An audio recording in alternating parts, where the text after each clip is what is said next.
Hello everyone, this is Ravens Mapping. Welcome for the summary for the day of 20 April 2023. So, I'm sorry for not having made videos yesterday. I was a lot busy, but don't worry. You did not miss a lot of things. So, let's start just with what happened on the Zaporozhye front line. First of all, there is a lot of shellings in this area as usual. There is fightings in the in Vuhledar. And what happened in Vuhledar is that the Ukrainians launched an attack from Vuhledar toward the Dachas, and the counteroffensive failed. But I don't even know if it was a counteroffensive and not just simply just an assault. And there is a fighting, not farting, fighting in Velika Novoselka. Wait, what the fuck? Why is that? You see? Oh, I think it's because, yeah, there is fighting in Velika Novoselka. Just let me now show you precisely what happened at Vuhledar. The Ukrainians launched an attack like this. There was fightings here, and the fighting stopped. The Russians said that Ukrainians were repelled. So that's all for the Vuhledar frontline. There's also a video of Su-25 shot down behind Vuhledar, but I did not put it. It's not that interesting. For Marinka, there is some fightings in like as usual. There is a lot of fightings in Marinka, and apparently the Russians are in this area. So yeah, my mapping is not very good because I think it stops like this and like this. So this part is technically Ukrainian. So let me just check. Let me just modify this. So apparently the front line is more like this. But if you ask me, does it really matter? No, because the whole city doesn't exist anymore. If you look at what Marinka actually looks like, it's just a pile of rebels. There is no city anymore, and it seems like it's more like tank fights. The Russians send a tank, they fight. The Ukrainians send a tank, they fight. There is no real presence, so the mapping here really means nothing. So technically, this place is not Russian either, and this place is Ukrainian. It's not Ukrainian. Like this whole area is just no man's land, but there is nobody. If you go to Nevelske, there's fightings at Nevelske, so I was right last time to not mark Nevelske as captured as a Russian when there was the video of the assault of the Russians in this place. Last time I told that I am not going to mark this area as Russian as long as we don't have real confirmation. I was right. In the Avdiivka, the city of Avdiivka, there is lots of fighting as usual. And there is this geolocation at Tonenke. So you see these two pictures. It did not say exactly toward Tonenke or anything like that, but it said that it's the battalion Sparta, which operates. It's a Donetsk People's Republic's battalion that operates in this area. I believe like the view you have is something like this. Let me just check again. Yeah. You can see perhaps behind the city of Spirne and Tonenke, this view. So there was shellings in this place, So in this area, I did not want to modify the map because it would not look bad. It would look very ugly to modify. But as like for Marinka, this place is not Russian, this place is not Ukrainian. There's like nobody in fact here. It's just assault. It's no man's land here too. There is nobody for real. It's just the Russians sending troops that most likely die, or I hope manage to get back, to go back to Vodian. And same for the Ukraine. They send troops. The troops advance, they die, or they come back to Torenke, hopefully for them. But there is no real presence. So I'm not going to change the map, I'm sorry. In this place, in the north part of Avdiivka, we have lots of fightings. So apparently, the Ministry of Defense said attacks towards Stepove, but also attacks to Berdichi. So as you can see, Stepove is here, Berdichi is here. So if the attacks are from Krasnogorovka, it's problematic, because how do you attack Berdichi without attacking Stepove? Well, the possibility here is that, let me explain you why the problem. What is the problem? Because in other maps, like other mappers map this the front line as this, I think. So of course, if you map it like that, there is just one possibility. You can't attack Stepove and also attack Berdichi. Like, what the fuck are the Russians doing? Like this, perhaps, I don't know, but it's not possible. But if you take my mapping, which which shows also this part as being Russian, it makes sense, because it means that a group attacked Stepove here, and another group here, like, attacked toward Berdichi, like shot toward this place. So it confirms that my mapping is right here. Beside that, they're still fighting toward Novokalinovo. And if you go up toward the Bakhmut front line, there was first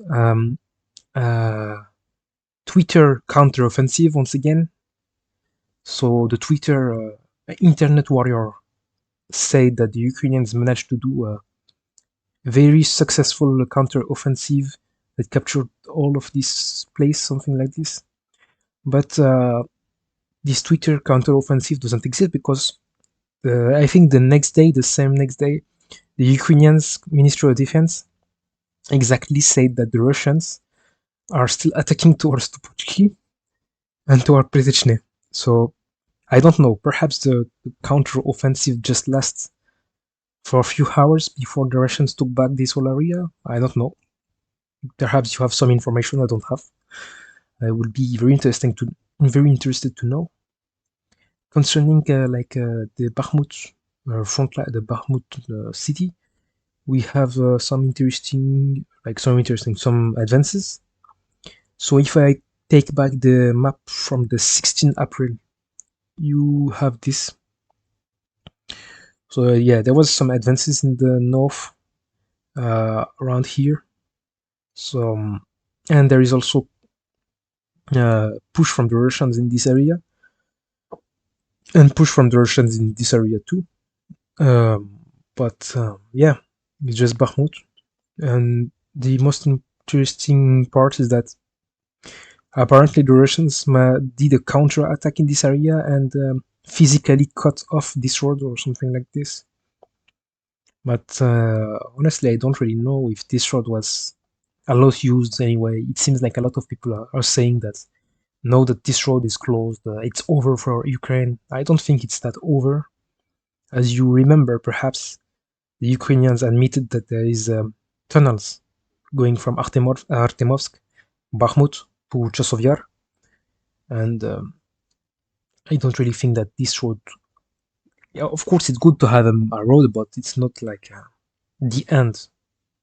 If you get what I'm trying to say. Now, if you move up into the Sivers front line, there is a very interesting piece of information. Spirne has been left by the Ukrainians. Yeah. So to understand why this happened, if you have to, I think I'm going to try to explain this in a more detailed video about the Sivers front line. But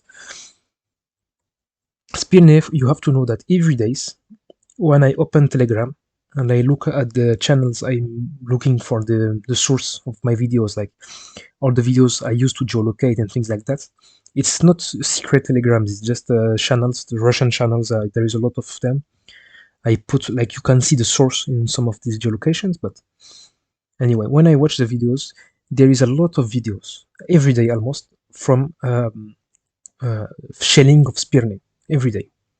And as you can see, Spirne is a very small town. And after all these days of shelling, constant shelling, there wasn't even fights. I did not see, I think, once a fighting video, just shelling almost every day. And it's been like this, for perhaps more than a month, something like this.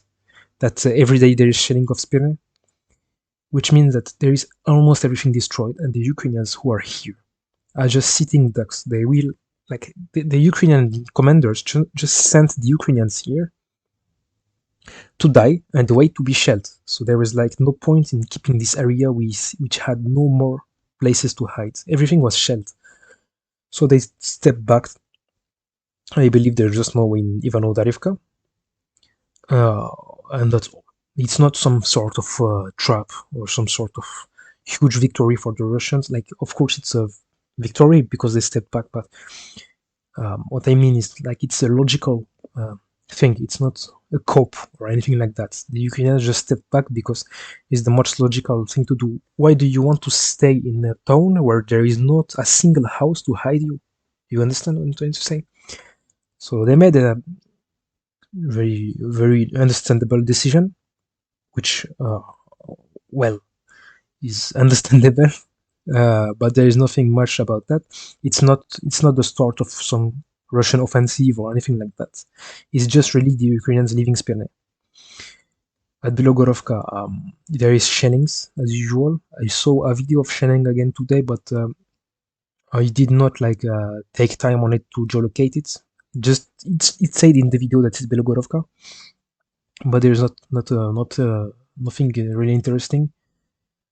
And coming onto the Kreminna frontline, the Kreminna forest, you have two geolocations. So first of all, you have this geolocation. You have you have this. It said Kreminna, as usual. So Kreminna. So for those who don't understand, the Russian name and the Ukrainian name is very similar, but not so exactly the same. So Kremenaya is Kreminna. It's just the same city. So the view is something like this. Let me show you. You see this road, this shape, everything like this. So there was two vehicles. You see the lines here. Yeah, there was this vehicle and another one that launched a sort of missile, but with a cable, explosive cable, toward the Ukrainian position. So the vehicles were here. The two vehicles were here. I think you can see exactly like this area. It's this area, and they shot, I think, toward here, I think. Let me just check again. Anyway, they shot toward this place. Yeah, toward this area. So again, this place is Ukrainian. This place is technically Russian, but it seems like, honestly, I don't know if I should even move the map for this, because it's just so easy for the Russians. Like, in real life, it's not real boundaries like that. It's not a straight line. It's just mean that the Russians took this road, stopped there, and shot the nearest Ukrainian trenches. So there's no real point in changing the map because these vehicles here just went back after that. They shot the missiles and they went back. It's just what happened. So yeah, I want to keep this straight line. It's very good looking. There is this location that I've done in the 18th of April. So you see, so it said Kremenaya. So it's been a while, so I don't. Oh, okay. You see this road, this dirt road, and this electrical thing, like, to hold the power line, and it's exactly this place. So let me show exactly how it was in the. So you see the electrical thing, like here. You see its shadow here, and the view is something like this.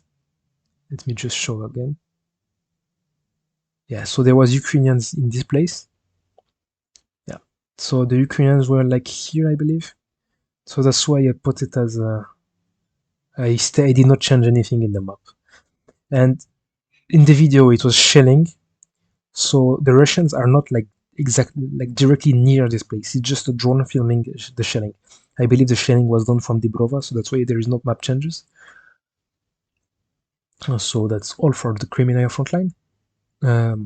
Now going up to oh, there is, yes, it even surprised me to have two geolocations in some place like I would not even have thought once I would see at the same day. Very weird, honestly, very weird. I never have any geolocation in this place. The only geolocation I have in this place is Makiivka. So you have this thing, artillery of the O group is attacking in the Svatove-Kreminna. It did not say any location, just this line. It said that the video has been taken from this area. So thankfully, I could like have find it because there was this thing. See these trees like these things. When searching, like there is this only one that looks like the same. Please let me see the. It's like this. Yeah. So the shelling was here, and I think looking at the video, the shelling was somewhere here, according to the map. So very weird that it's not even on the front line. And as I said, the only geolocation I made in this place before was Makiivka, which understandably is on the front line. If you remember, there was a tank coming out of this place. But yeah, shelling here, but it's not only here. There is another place here, far back in the front line, that also got its geolocation. So I'm asking myself if the Russian moved some manpower here around. So you have this geolocation. Okay, it's like this in the video, I think. Let me just put it on the right view. Okay, it was like this. So there is the lake here, there is the road here, and there is the bombing here. So the bombing was exactly on this house. As you see it, there is the lake, there is the road here. Yeah, it's this place. So I'm very curious about this. Are the Russians preemptively striking Ukrainians because there is a Ukrainian buildup, like the Ukrainians are building up some forces here? That's the first possibility. The second possibility is that just the Russians started to just make public some of these footages, which is possible. Sometimes they don't. Like if you see, there is a lot of videos from the Ukrainian side, a lot of shelling video, but only from the Ukrainians.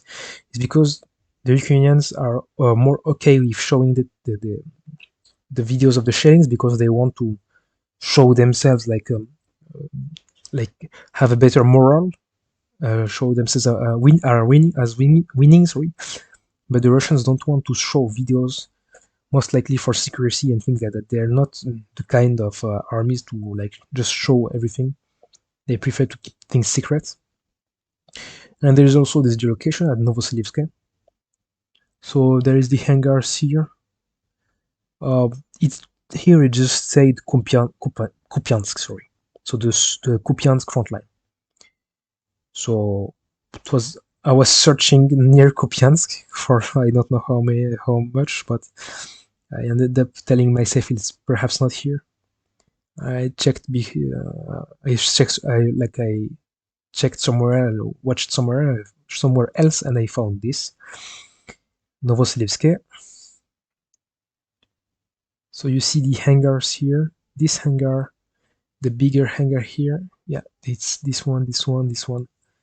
You can put pause if you want yourself to verify this information. So yeah, that's all for these geolocations. So again, it seems that perhaps the Russians are moving some troops here I still have not a single information about this counter-offensive from the Ukrainians, this offensive here, which is weird considering like before that we kept seeing every videos I was geolocating things here, and now I'm geolocating nothing, which is very weird. But beside that, it's very weird that I'm not having any videos from here, but now I'm having videos from here. So it could be another thing. The videos I get from here are videos taken for the Russian medias, Russian TV.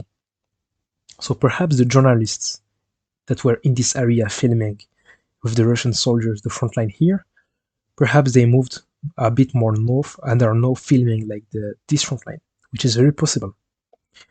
So we'll see what happens next, and I hope to see you soon for the next videos.